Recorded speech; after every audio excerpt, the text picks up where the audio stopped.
We are Avatar from Gothenburg, Sweden, and we are just about to release our new album, Feathers and Flesh, which is a concept album based upon a fable.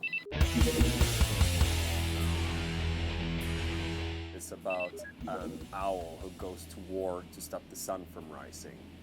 And now, of course, this is a hopeless task because you cannot stop the sun from rising, you cannot stop time.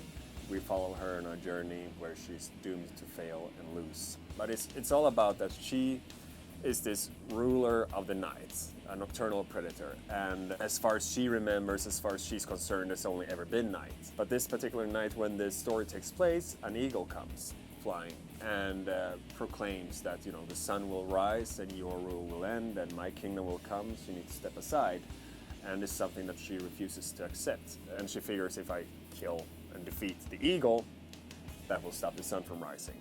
Along the way, she meets a bunch of animals, all representing different ideas, ideals, and perspective on things. Just in any form of fable, anyway, animals always represent certain parts of human nature, human behavior, and it's the same in our story. The Eagle's Ladder was one of the easier songs to write musically. It was one of those songs that just fell into place pretty quick. Some have commented that that one might be the one that has the most to do with prior albums, and in part I can see that, the way it's built around a certain, you know, the kind of backbeat thing and the type of riffing. So it's kind of, it bridges, musically it builds a bridge to Avatar of the last few albums into what Avatar is about today. Just as much as the CD, Feathers and Flesh, is the album, this book is also the album.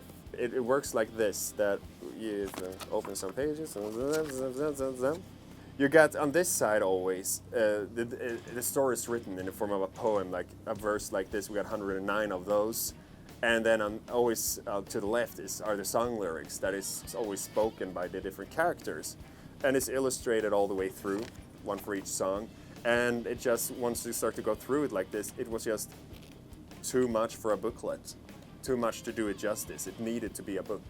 Nowadays, the consumption of music in 2016, you know, people is consuming music in a very fast way with YouTube, Spotify, streaming, and a book, the concept of a book is like the total opposite way of consuming art. That is the slowest way that you can consume art in, and that is what we got inspired of. We're like, give me that, give me that, give me that. Oh, that new album. Oh, interesting. Give me that. Okay, next, and then give me that, give me that. Oh, a new album. Like, and rarely go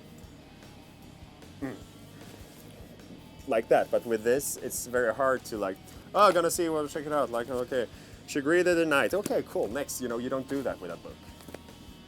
So it kind of, I hope it helps people sit down.